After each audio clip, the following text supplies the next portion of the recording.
So I'm going to introduce Teresa and Nora.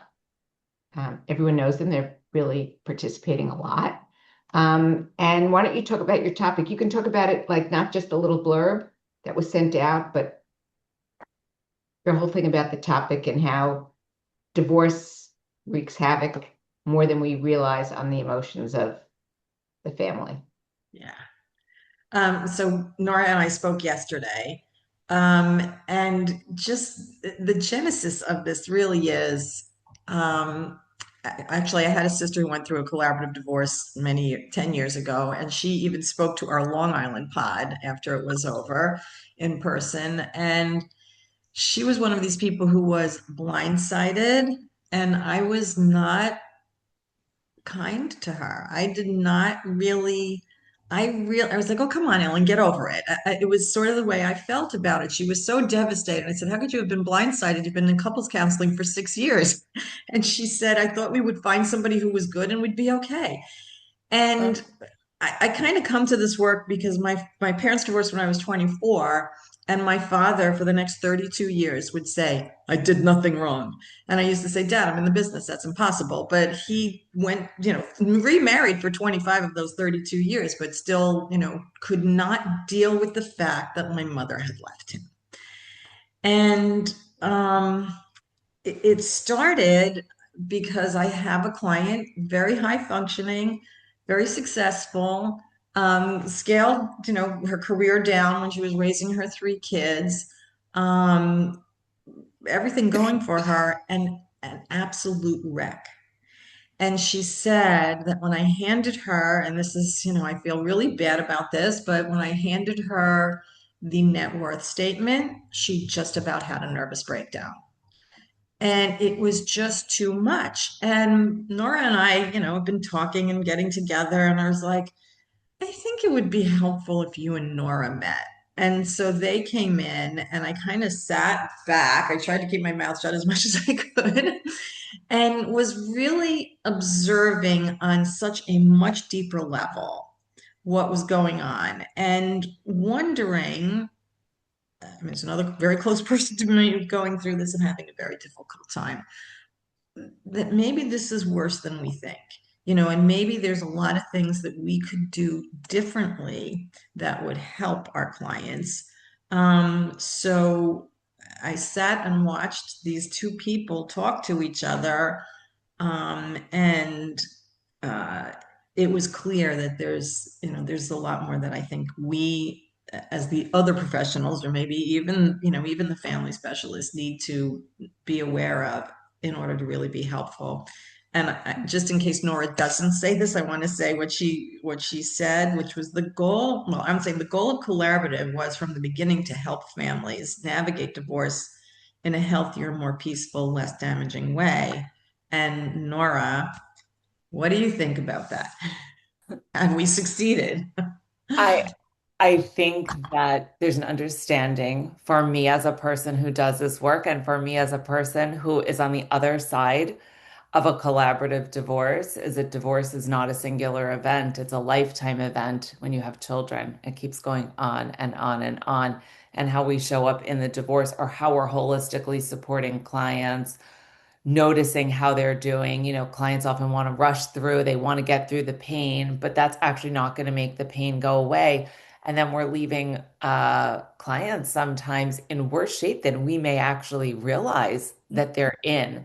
They have dysregulated nervous systems, they're having trouble functioning day to day, they're losing weight, they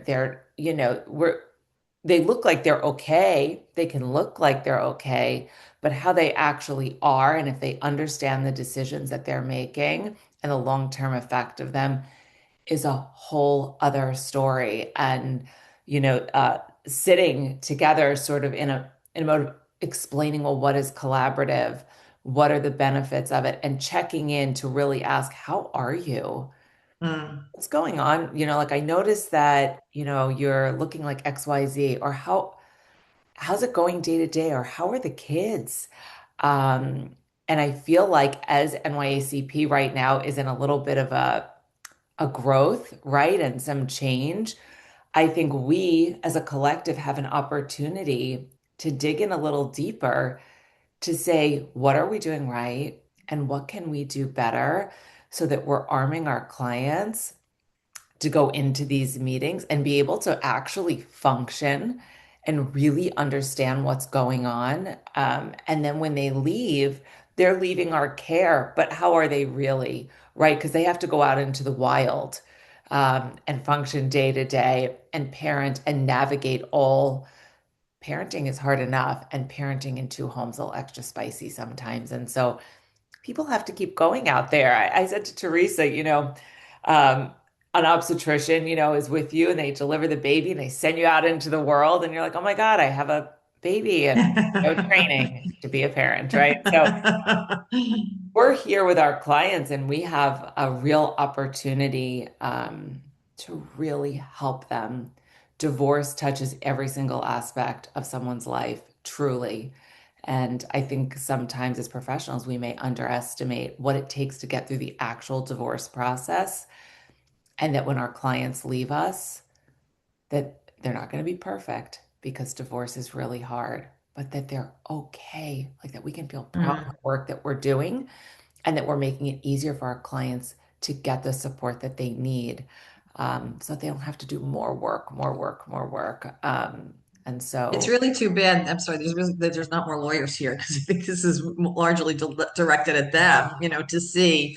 But Barbara, do you notice this? Do you Yeah, notice? I also see the value. I do a lot of parent coordination and a lot of the value of post-divorce working with, and often I've been getting more and more referrals for couples not yet divorced because they use the old referrals used to be that we're divorced and we're having issues. Now I'm getting referrals from the lawyers before the divorce is finalized so they can feel the security of having support to deal with issues. And occasionally, and these are my favorite cases, they don't have issues yet. They just Mm, want to get to meet and kind of like engage and get to know who I am. And then we set it up so when issues arise, then we can begin to work. So there's a lot of security in that support. And I think what Nora's saying is absolutely right, that yeah. people are a mess after a divorce. yeah. And it During and after. during and after. Right, Yeah, there's right, no right, question. And that's factual. That's real. It's hard. right. You divorce when you have little kids. It's not easy. And I often say, and I realize I like look back on what I say, like it came from somewhere, but I feel like I say it very flippantly, like this is the worst time in your life to be making difficult decisions, but you better make them, I You have mean, no choice. You have to make decisions. right, right, right. But I don't think I really understood how deep that can be. Yeah. And I think we really want to maybe expand this and how do we help lawyers? But I was something you just said, Barbara, because yesterday you said this, Nora, about parenting coordination. Nora said, "Well, I don't think I do parenting coordination in the normal way." So, do you want to talk about that a little bit? What does that mean? Yeah, I mean, I'm also getting referrals for people who are in a divorce, which is great because they're reaching out for help, even if they're not in a collaborative. But Mm, literally, I have noticed people are needing so much more. And when I can connect with them and I can help them regulate their nervous systems, I'm talking really slowly, and suddenly everyone's sobbing. mm, And so I feel like I've evolved over the last few years to become a much more like high touch professional because people are spiraling and they're spinning, and a lot of times they don't understand the choices that they're making, or they don't understand how their children are being affected, right? I'm asking them questions about how their kids are eating and how they're sleeping and hmm what their routines are like, and they're needing more help with just regular parenting issues because it's really hard when you're in a crisis, right? An active crisis of divorce, to just function day to day. They're having trouble figuring out how to get from point A to point B. And so, how are we helping clients or noticing? And I know you know this well, Barbara, but how are we helping clients when we're seeing them, we're watching them? You can see how dysregulated they are. It's so One uncomfortable. of the So things I often talk about is you become a single parent part of the time. Hmm. And that's very different being a single parent because that's what you are. Yep. And you're used to relying on the other parent to help do this, that, or the other thing. Hmm. When you're on your own, especially if you have some parent who is not the primary parent, and then they're the ones who are then bedtime routines, what happens, how to get dinner together. And if they weren't the primary parent, these tasks become totally overwhelming. And 100%. and it's and I use those terms. I said, in all effect, you're a single parent part Yep. of the time, but you have to co-parent and have major decisions together, especially if your Right. agreement is you have joint legal custody. So then your decision making is together, but yet you're parenting individually by yourself. And that's something to have to negotiate and Yeah. also make sense with and make peace with internally. And that's a tough one. Oh gosh, it really is tough. And I appreciate you calling it what it is. People don't like to hear that when you're in a house by yourself, you're a single parent. You have a co-parent, but you are single parenting when there is no adult. And so Right. sometimes in the middle of a divorce, somebody is leaving the home, you're moving, and suddenly all the things that you have to do are so big. This could be something so simple as getting the garbage out to the curb, right? And then you have to show up to meetings, right? And be making these like massive choices that are going to affect your life. And a lot of times you you don't understand them and your kids need something or somebody's sick and you don't have a child care or you're going back into the workforce, whatever it might be. But when I'm listening, really listening to clients, what they start to say and their fears and their worries. And once they get it out, they're like, oh my gosh, it's like somebody's really listening to them because I want my clients to be sitting at the collaborative table or sitting in their mediation or sitting with whatever lawyer they're working with. And they're not going to feel great, but I want them to be able to slow down enough to ask questions, right? Whether that's about money or parenting or transitions or retirement, um, so they can understand. And if their nervous systems are so offline, they can't comprehend what's coming, like they're hearing it, but they're not understanding it. And I think it results, I mean, I've had clients come to me post-divorce, they're looking at their parenting plan. They don't even understand what they've agreed to. Right, At the end, right. they just wanted it to be over. And attorneys are allowing this a lot of time. Sure. They send the agreement off, Great, we have an agreement. Yay. review this, we're done, but they don't Now, understand. I have a question here. I'm looking at this. There are very few people here. There's one attorney presenting. Terrible. Right. Now, this presentation, I mean, Rosalia, certainly it affects you, and Nancy, it affects you, but not in the same ways that it affects attorneys, because Mm-hmm. attorneys are the ones who really are the people who make an impact on their clients. Go Yeah. through As the process. family specialists, yes, of course, we have an individual impact, but the attorneys, in many ways, are the ones who are the main connectors and who write the agreements, who sign the agreements with the Yeah. clients. Why are they not here? What do you think is the issue when this could be such important information for attorneys and none of them are here? Because we don't know. I mean, I'm old Wait, enough. wait, wait, wait, wait, wait. Let me address that issue. Go I ahead. don't think it's publicized well enough in advance Right, the topic right. for the whole group to know. Because when things are publicized in advance, Well, more Nancy, I saw it online and I said, this will be something I'm interested in. Right, right. And I Well, the saw first it time was last Monday. The first time it went out was last I Monday, I late also last do I know I Monday. noticed it and put it in my calendar. And if I Yeah. figured if I could try, I'm going to try to make it. Well, can I say that I do a lot of litigation, obviously. And a lot of times the attorneys just don't care. Right. Because I can't tell you how many spouses I have worked with, especially the non-moneyed spouse who has no idea what's going on and cannot make a decision. Right. I, Right. you know, I am working with an attorney right now, and they're literally hanging on a thread for their mediation. And this, in their mediation before going to litigation. And I don't know how this attorney is getting her to hold on, but it has been a labor of love between me and the attorney because it's a Makes me big so black sad. hole. Yeah, it's a big black hole that the client, just does not understand. I Hmm. have suggested divorce coaches. I have suggested therapists. Mm. She has plenty of money to get all that support behind her. But instead she's crawling under a rock and she's relying on me and she's relying on the attorney. But a lot of times the attorneys just don't have time for it. Now Or you're they suggesting she find a therapist or finds, get some help. Are the attorneys also doing this? I mean, she needs to hear this from more than one person. Right. Wait, But wait, I have a traditionally, question. So Rosalia, is this a financial thing that she can't move forward Yeah, because she doesn't know what she decision to make? can't make a decision.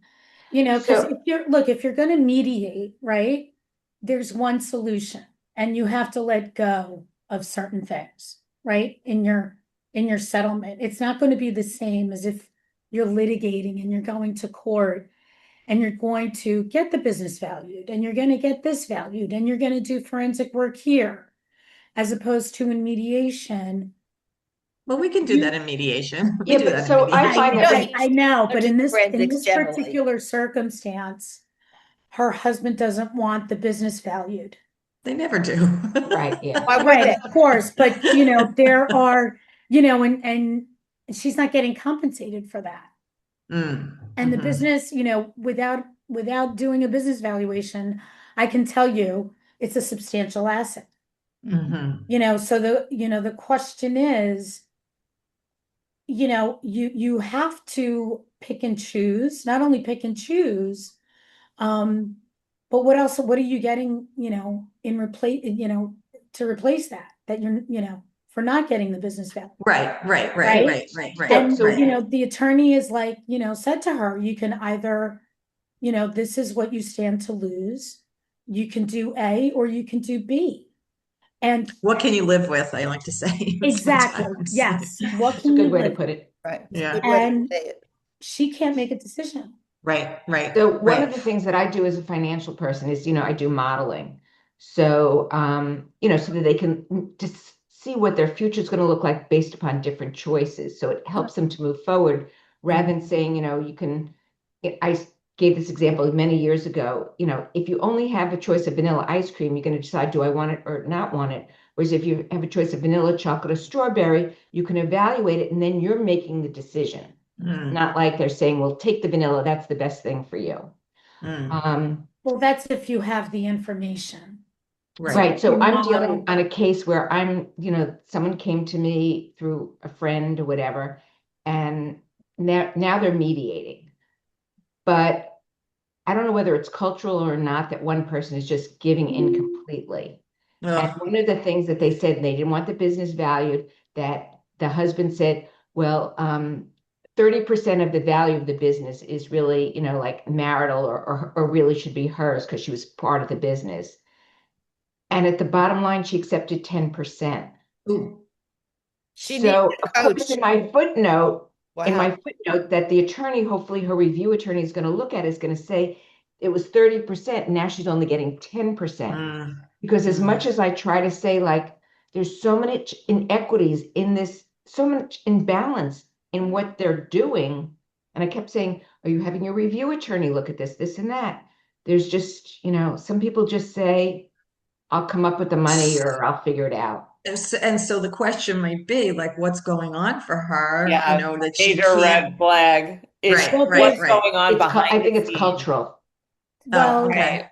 That to and me is in my instance, there's probably been so much financial and emotional abuse Right. throughout the years, that there's this trust in the husband that's unfounded. And so me and the consulting attorney are trying to unwind you have that and kids. point that out to her. She has two And kids. Yeah, two kids. They're grown. She's basically the breadwinner. oh Okay. wow. And He's there's the so many breadwinner clauses. in that family? Yeah. Is My there still a God. cultural thing going on? The higher wage earner.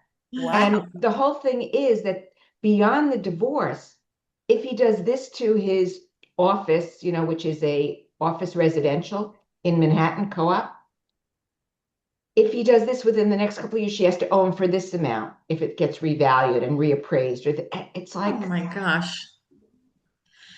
and this has been going on, like they see me like once every 6 months or something like that. And it's like they went to a mediator and to go through it, and they came up with these clauses. And I'm looking at it, I'm like, Do you know the mediator? I don't know the mediator. And I don't know whether I should. It's the mediator's going to just write up whatever they say. I did get the name of her attorney, but I think that's Yeah, right. Are you no longer supposed to being say neutral. anything? No, I think that's a hard, I had a situation once too where I had a woman who I was mediating. So I couldn't be really advocating because I was mediating. Right, right. And I kept saying to her, before you agree to this, you really need to talk to your attorney. I'm concerned that you're not being protected. I mean, I said almost, I was not even, I was clearly biased. I mean, it was like I was doing my best to be neutral, but she was so being screwed that I couldn't stand it. Right, but you were And being it, neutral, but also you were being ethical, which is like you need information, and that Right. is neutral, but you're in your moral compass. Like you need to review this. Please yes, get these are informed decisions. I was so upset by it because Sure. she was just the whole marriage. She was this passive person. I mean, this was so good for her to get divorced. He had his foot on top of her head the entire marriage and continued. And I said, well, this is an opportunity for change. This is an opportunity for new ways to be. I mean, for both of you, you're both moving on separately. I mean, I could do as much as I can do. But as a neutral, I mean, if I was working as a family specialist, I'd have a different kind of hat on. But I Right, was right. mediator in that case. Good But for So you. it's a getting very back hard position to be in. Good for you, getting because I've seen mediators take one side. really? Yeah. Well, Yikes. that's not good And they're mediation. attorneys, and they're supposed to be neutral. Well, I think well, It's so, it blew my mind.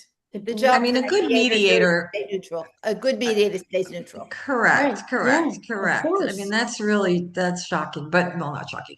But I want to kind of get back to the question, Barbara, about the lawyers. Uh-huh. And, even though, I mean, there's, I always joke that, I didn't practice for 11 years because I didn't like it. And I came back and lawyers my age were still saying, oh, my clients are crazy. Yeah, but they don't have a connection to that. As recently as last week, by a lawyer, female lawyer, young enough to be my daughter, said to me, Kumbaya, in a court conference, So they're not trained, whatever drove them to the law in the first place is one thing. And then they're just not trained. This is the law. We're lawyers. We're going to apply the law. We're going to fight for our clients. We're going to try to twist the law to benefit our clients. And they have not, there's no training in law school, about what's going on. And I think the bar associations are getting better. The New York State Bar Association had a little thing last week, a little workshop last week on, probably no one ever heard of this, supported decision making, SDM. What does You have that mean? a client who's not, I'm trying to think of the right word, not impaired enough to need a guardian appointed to make decisions for them, but has something going on. And it's a law that became the law in November of last year. And I didn't go because I had a conflict, but that was interesting to me. And when I said to this lawyer, because the client that I have in this case he has an autistic son, and he grew up in South America, and 50 years ago, nobody was diagnosing autism there. They are yet. And he says, my doctor says I probably am. And at the first time we went to court, he was literally running around in a circle going like this. In the court? Correct. In the hallway. And the lawyer said, you believe him? I was like, oh my God, you're joking. Like, you think this is an act? So this, this is part of the stuff that's going on for our clients that we don't understand, and we need to understand it. We really do. I mean, I think lawyers really need, they're not trained for this. They're not trained for it. They're not interested in it. And I have They're another not lawyer interested. who always says, "Oh, don't give me that psychobabble," because I've been pioneering psychobabble for 30 years. And That's it's a why we grind. like you, Teresa. Thank you. It's a grind. It's a grind. But I feel even though I have an awareness, I still don't have enough of an awareness. When you said, Nora, when you said taking out the trash is huge, like we don't know that. I think we're kind of a judgmental society. Like, why can't you do Or that? What's going on? Okay, you're going through a divorce. Should I take out the trash? Like get it together. That's the lawyer brain, or the way I was trained, turn the page, do what you have to do. And so I think there's a lot of reasons. And I think because we're learning so much more about the brain every day, there's a lot of reasons that we don't know about this. But I think, you're right. The lawyers are the ones that need to be here. and I they mean, we don't. all need to be here.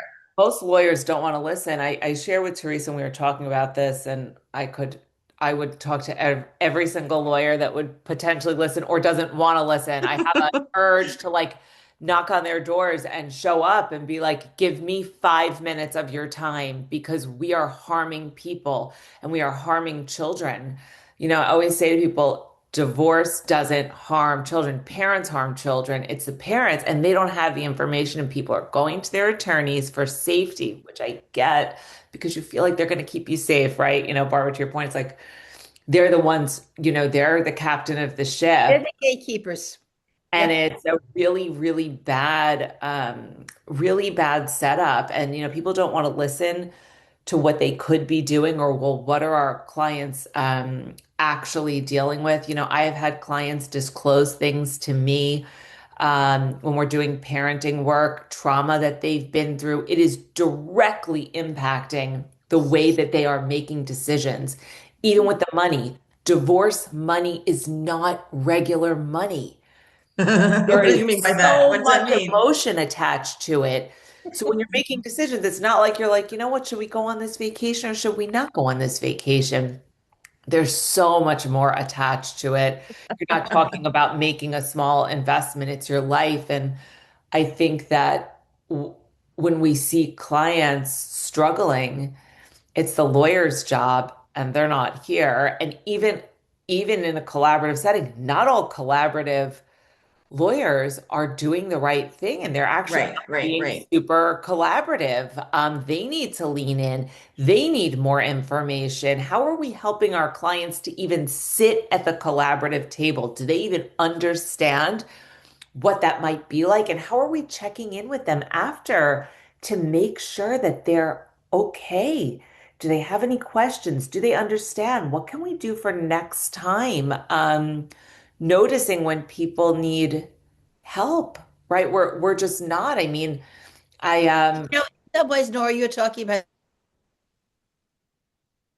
Uh-uh. sorry you froze, Barbara, and just we it. can't hear you. Say it again. I want to make sure I got that. I said what I in my in for some reason my internet's not stable this morning. Mine Um, wasn't either. I had to restart my computer actually. um, I think that one of the functions you're talking about is divorce coach, where you have somebody who really can coach a client who is reticent, who is unsure of being clear about what they want, to really be able to talk to them. Are you okay? What do you need? What's going A on for hundred you? What are percent. your Yeah, concerns about going into that meeting, whether it's a mediation or collaborative? What are your right. concerns about going into that meeting? How can I support you to talk about what's really important? What are you Yeah. going to say? And to really coach them prior to a meeting. And sometimes that's really important before they Yeah. go into a A joint meeting. hundred percent. And I think one of the problems with coaching in relation to collaborative is I feel strongly that anybody who is supporting a client should actually be collaboratively trained. They should be a mental Of health course. professional because coaching is I a agree. highly unregulated industry. I totally Right. agree. I often think I think that these things are all so important. And Rosalia, when I was listening to you talking about your client who's reticent to get help, well, how are we making these avenues easier? Sometimes giving people names, like they're not going to call. It's one more thing for them to do. They're afraid to ask for help. People who are high functioning, they feel like they shouldn't need the help. Maybe they chose to leave the marriage and they feel like they should just be hopping to, and this is the same thing for the record that we ask of children in divorce when we don't have a transition Mm. plan. We're like, okay, you can go from here and rip off the band-aid and go to here. Now we have kids in school who are falling behind in their studies. They're not eating their lunch or snack. They're having trouble with peers, little kids having accidents in school, all kinds of things. Well, how are we looking out, like really looking out for people? These are people's lives. And I don't think so many of the attorneys, and I shared this with Teresa, there was a post on LinkedIn, not a collaborative firm, but a very well-known firm on Long Island. And this person has now posted several really offensive things, and I have had to breathe deep and not respond. But Maybe you should I respond. was going to say, maybe Yeah, you but should maybe I respond. I'll should. help you. I'll work with you. Maybe I should just go take a meeting with them and talk to them in person. But Yeah. writing and blaming clients for long-term divorces, why they take so long, saying it's the client's fault. That Right. the client's fault. There was an attorney, actually, a matrimonial attorney, who posted about her own traumatic divorce. Mm. Cost hundreds of thousands of dollars, and it lasted quite a bit of time. And she's looking back now, in reflection, and that attorney's post was very vulnerable and an honest reflection of why our system is so broken and how we're harming families. This was an attorney, and then this other attorney responded and was like, "It's your fault," basically. And this same attorney recently posted joking about infidelity, um, about how it doesn't really matter in divorces and all of these sort of jokes, right? This is the same person who's sitting down with clients. And if we are viewing our clients or making light of their suffering, you're automatically, as an attorney, showing up in every single wrong way because your biases are with you. You're judging people. Maybe you have a client who did have an affair. Does that mean that client is a horrible person? Maybe they're a good person who made a bad choice, but you're going in as an attorney with biases about them, and then you're not really even listening to them. And so Mm. these are There's the always, the way prominent I look at it, problems. there's always a backstory. Sure, exactly. And the truth is, affairs don't happen in a vacuum. Thank Affairs you, don't happen. Barbara. They You're don't Affairs happen don't in good happen. marriages. I say this Affairs every don't day. happen in good marriages. If there's Yep. an affair, if there's a reason there's an affair, and both people are responsible. One acts out, and I'm not condoning the acting out, Correct. but one acts out, but there is a system, and the other person is partially responsible because the fact is that marriage is having trouble. And Mhm. an affair doesn't mean it's a bad person. It means it's a bad relationship, so and it hasn't been worked on. And whether I also say no one wakes up in the morning and says, "Hey, I think I'll go cheat on my spouse." that's correct. If It it's a good happens because marriage, somebody's nice to you. that's right. I feel like this conversation is so important. And to your point, Barbara, like I wish that there were more people here, but I do And really more lawyers. I really more feel like lawyers. there needs to be more lawyers. I really feel so connected. I mean, Barbara, I just want to go knocking on doors with you, because you're saying exactly all the things that I'm saying. That Let's do a mean, campaign. yeah, they're like, who are these people? It's like, just let us in. We just have to talk to you just a little bit. We brought snacks. It's fine. Just sit down. It's your lunch hour. We're here. I think that there needs to be change. We are watching people suffering, and then we're letting them go, and their suffering or their lack of skills to get through these really difficult times, we are not setting them up for peace and forward motion, um, in the long term. I say this professionally and I say this personally. Um, Parents have to keep facing their kids, and they have to keep dealing with their other spouse. I recently said to some clients, they're like, well, we're getting divorced and we're not going to be with each other. I was like, listen, that's not true. You have three young children, and you two, like it or not, are in it for the long haul together. You have three kids counting on you. Nor the line I generally use is you're divorcing as spouses, but you're parents forever. Yeah. Yeah. I'm like, you're going to be grandparents together. And the truth is, I divorced um, when I had two small children. And my ex-husband and I had a very amiable divorce with joint custody. And we went to Grandparents' Day together for our grandchildren. And we walked in arm in arm, and nobody didn't know we weren't married for 40 years. Wow. Wow. We do events together, birthdays together, with my wife, with his, and we have a big family, and we There's all a choice, right? There's a choice. You made a we choice. made a choice long Yeah. ago that we're going to have an amiable. Come on, come on. Barbara, We're hanging you on her froze at every the word. most opportune time. There you go. You froze again after amiable I said we had a really amiable divorce, choice. Yeah, and we made choices throughout the years, and um, we've gone to our grandchildren's events together, and with really all great. our partners, and it's just wonderful. It's really great. All mishpacha, as they say in our religion. It's the Yeah, whole group together, the whole family together, But Barbara, I feel so and it works. strongly. So I know from personal experience you can do this. You Right. can do it. And I think people don't realize, because there is so much shame and so much stigma still around divorce. And there's like a larger discussion that needs to, it's like there's a different way. People don't even realize, to be honest, that they have a choice. Like they just don't even know it's a choice. I mean, I sit with my children's father at school assemblies. We're planning a bar mitzvah together right now. There are new people at our kids' school, and they're like, oh, we didn't know you guys were divorced. Well, that doesn't mean that we're like hanging out, having lunch Right. all the time, Right. but we love our kids. And, our kids, they know what's up now, and they will make comments actually about other children whose parents are divorced.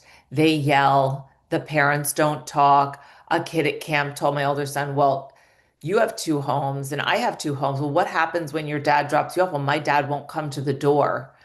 And he'll yell. They're yelling at each other from the car to the door. Good old curbside pickup. Right. And these things, children notice. And I feel like if we, especially for lawyers, if lawyers are able to step back and realize that them seeking other support for their clients is not a failure on their part. A lot of lawyers don't want to refer, or they don't want to bring somebody else in because it's a money thing. It's a business decision. And these are real people's lives, and we're leaving them in a mess a lot of times. There is such a better way, and people don't know that there is a way. And I feel like it's our job, especially now. I think as we're thinking about this, bringing up the coaching, are there people who can help, who can explain? I mean, I'm about to work with some people today to talk to them about collaborative, the benefits of collaborative, right? People need this information to move forward. What is this, and how does it benefit the family as a whole? And I look at kids who are suffering, and it just, Barbara, I'm listening to you, and now it's a next generation, right? There's grandchildren who are benefiting from the choices that you made, that you and your ex-spouse made. Now, another generation of humans that are literally benefiting from choices that you were just like, we're not subscribing to this. And obviously, you are who you are, so you bring that to the table. And if you weren't you, that wouldn't be there with the knowledge you have and who you are. But how do we bring this to other people? How do we bring this to our clients? Because everybody deserves a chance to make that choice. But they need to be Someone offered information. Someone said to me, if my exes gets involved with somebody else, and then there's that parent, her parents get involved, then there's like, who's going to be the grandparent? I said, the more grandparents, the merrier. Everybody, Love right? the children. The more adults you have to love children. Why is that a bad thing? To me, that's a good thing. Right. Right. So I think, let's start with our collaborative counterparts, the lawyers in collaborative who don't, and I agree with Nancy. I don't want to, say they didn't show up, but maybe an article in the newsletter, or maybe, something to really talk about this and get their interest piqued. And having been a founding member of the NYACP, this has evolved a lot. I mean, the first 4 years, there were no family specialists and no financial specialists. I remember sitting in front of Nancy at that training the first day I met her. And there was a training involving the family people and the financial people, but they still weren't allowed to join. And you remember that, like, what do you mean? We did this training. Why aren't we allowed to join? So a lot has evolved. And I would say in the beginning, some of the family people, when we always did the full team in-person meetings, sat there with nothing to say. When they were still called, I think the mental health professionals were called divorce coaches. And I remember even somebody, I'm not going to name who it is, saying, divorce coach, like, okay, get that divorce. What does that mean to coach somebody in divorce? So we are still evolving, Well, I have to say, Teresa, as someone who has come in early, when Yeah. mental health people were allowed in, because Right. I came in because my daughter was a member, Right, lawyer, right. and she said to me, "Mom, go get trained in mediation, and then you'll join the same organization. We'll work together." And that's how I got involved in all this, which I thought was Mhm. great. So then I went for mediation training, and then got involved in NYACP. And so I came in fairly early when mental health people, it was in the beginning, were coming in. I think there are only a few people who were mental health at the time.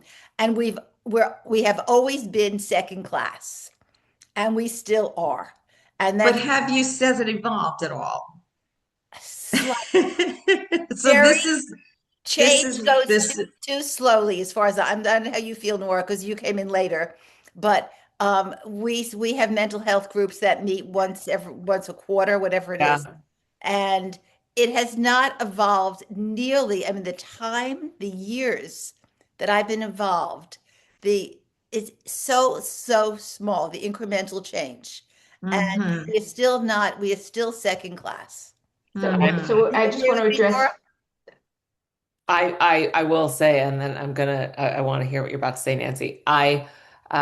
I've spoken up about this, especially as somebody newer to the organization. I do really feel like there's not always an openness to hear what we may have to say and the ways in which we can work. How do we evolve this role? Are there places to do work if you're even not sitting at the table? Or how are we helping people? And the importance of this work, it is, and I don't mean to be dramatic, but I'm going to, it Mm. life altering for families to have the support that they need. We are 100% missing the boat. We have the structure to do it, and we're not doing it, and we need to, because people are suffering and they just don't need to. They're going to suffer no matter what, because divorce is about loss, right? And we as humans don't want to face loss, but we can do so much better. We can do so much better. Go ahead, Nancy. I wanted to hear what you had to say. so to all of your points is that we're redoing our procedures and policies and stuff like that and protocols. And we're developing a group to rewrite everything to make sure it's current. And these are things that should be brought up, that in every team, it should be a full team.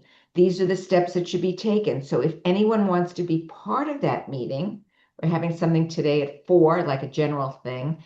It would be great to have everyone's perspective on it. I know that we're having, financial people are on there, mental health people are on there, lawyers are on there. I mean, it's not a big group. But to really have your input in what's going to be going forward and what how we should talk to clients, the procedures that we should follow, the steps that we should follow, and maybe even the after process. Mhm.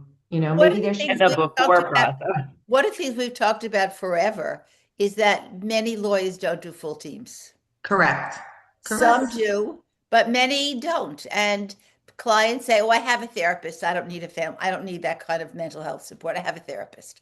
And rather than the lawyers saying this is the way we do it, and a family Right. specialist is not being Right. a therapist. It's a Right. different role. It is not your therapist. Right. They don't say that. They just say, "Oh, okay." Right. And that is a perennial problem. I think there's a little stigma too sometimes for the clients themselves. We don't need this. We're okay. We're amicable. It's going to be okay. But I was guilty. We were all guilty of it for a long time. Not only not doing full team meetings, doing collaborative with a small c, which means they didn't even sign the participation agreement, and that was all wrong. That was all very wrong. It was really very wrong. But we were like scrambling for whatever cases we could get that we could fall collaborative, and that's what we did. And I'm not, I don't think it was. But I I don't think think it that was still okay. happens. I mean, you tell me. Right. I My don't know. guess is that You know what? I don't have any cases, so you well, tell me. Somebody tell me. Yeah, that's another thing. And I know I joined two of the committees. But one of them is about educating people about collaborative. Like I just think people they see all these names and they see the team and it can be like a real turnoff to people. Right. It feels like it's a lot of money. But if you have really good professionals sitting at the table and helping people, it's actually much more cost efficient if you can get through it properly. And I think that people need information. They need to understand what collaborative is, Hmm. how it goes, that you don't have to be like, on the best of terms, but that there's people and the benefit of a family specialist is somebody there who's noticing all these red flags, noticing, gosh, why is this one person rushing through something and they're afraid to speak up about the money? A mental health professional is going to be like, hold on, we need to slow down. I was in a mediation, doing a co-mediation, and I noticed that one of the partners was sort of speaking over the other person, was like, oh, you don't need to explain this, or oh, you don't need to talk about this. And myself and the other mediator were like, actually, we need to make sure that you both understand. And so we're going to go through it here. One spouse was like, I'll just tell them about it at home. And I was like, I believe that you will. And also, it's my job to explain it here. Ethically, that's the work I have to do so that when you leave here, I know you've both made informed decisions and I need to see it and hear it. One spouse didn't like it. But afterwards, when we debriefed, and by the way, everybody should be debriefing. When I get to mediate with other people, we're talking about it ahead of time. We're developing strategies. We are so much better together. And I wish every lawyer was open to that.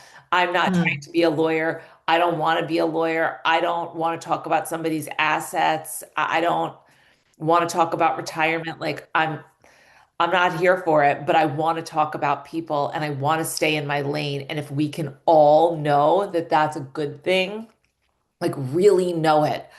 To your point, Barbara, it's like none of us are better than the other. And like the family specialist should not be second class to anybody because it Right. makes an enormous difference. I think we're really assets to Yeah. the process, and we're looked at sometimes as an afterthought. And if they get in trouble, I've been called into cases after it's gone on for a couple Yes. of months. Right. We're having a crisis. We need somebody. Yeah. Yeah, that's not, yeah. And it's like there It's didn't very need to be hard a to come in. crisis. It's very hard to come in at that point. Very No different. trust, they don't know you. But if you were Exactly. there from the start, from the Very jump, different. Right. yeah, I think that there's work to be done. And I hope that people are willing to hear it. Every time I talk to Teresa, I'm always like, I feel so lucky to know you. And I really mean it.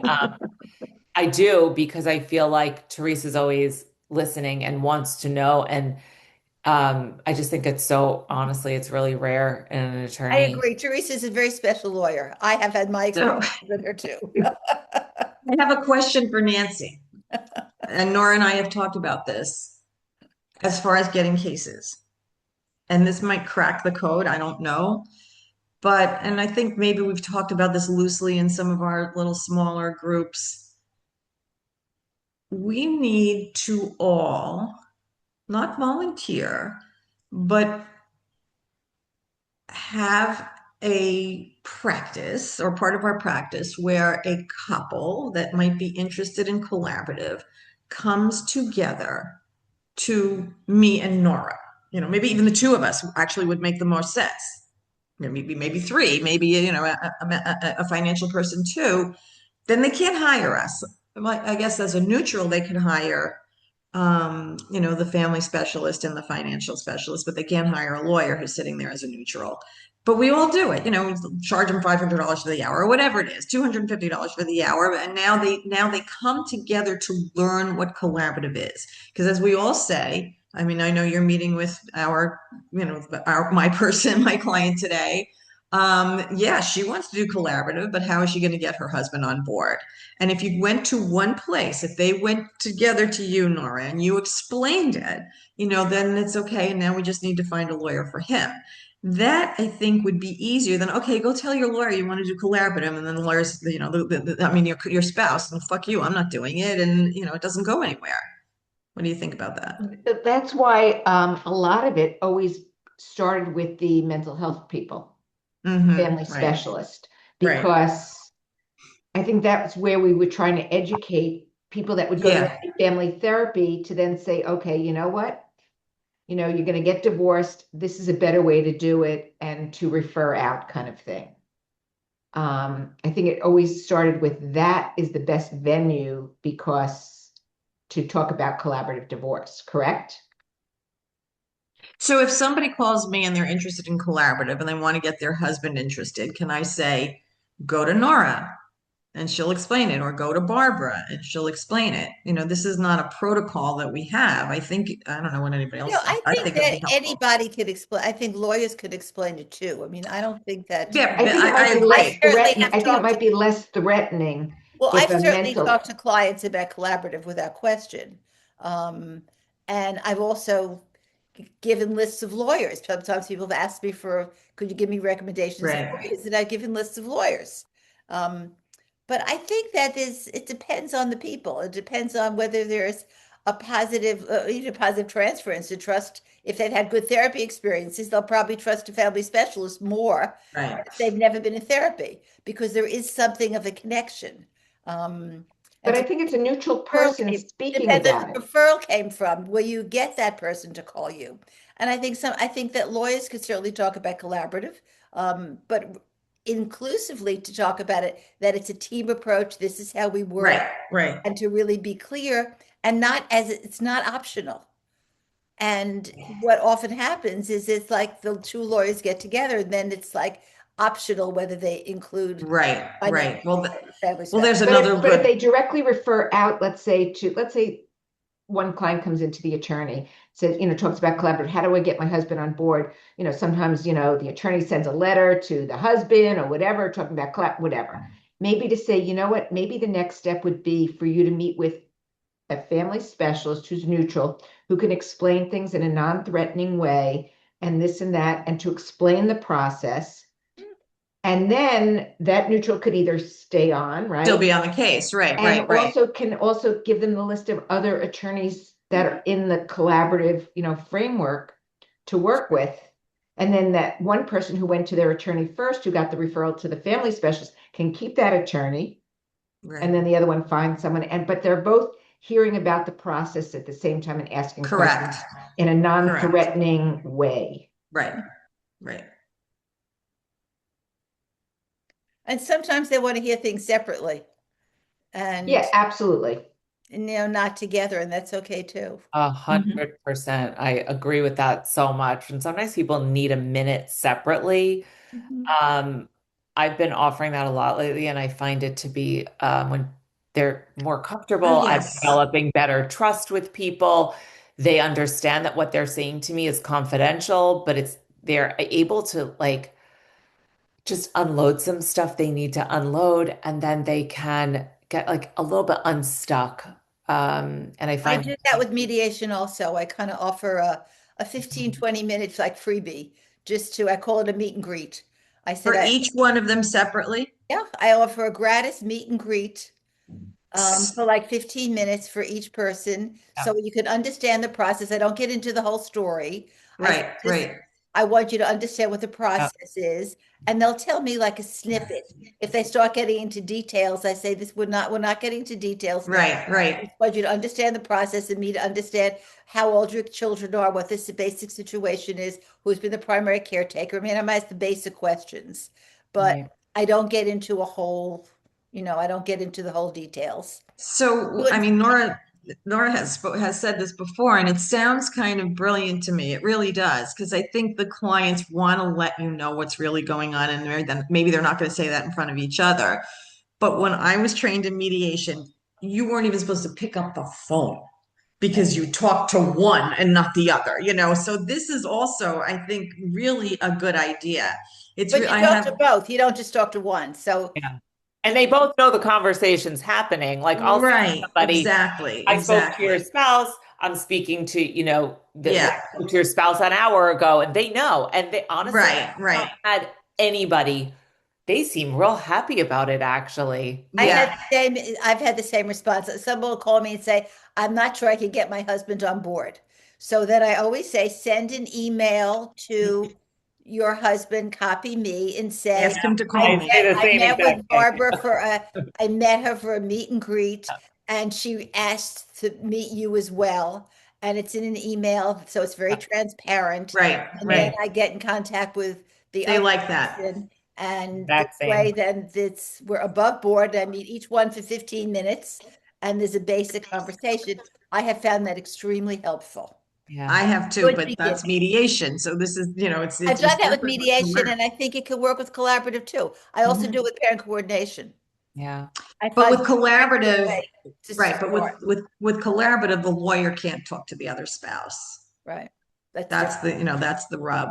So I that's know why I that say, I know that we're out of time, but I really do hope that we can have this conversation in a more in a larger setting, when there's more people. I think it's of such critical importance. And as we're changing as an organization, we have a chance now to really hopefully put some better. meaningful change in. Teresa, I loved your idea about writing something up. You and Nora could write something up for, this and put it in the newsletter at least, Yeah, because I think that'd be really helpful. And just to put the salient points in, I think would be. yeah.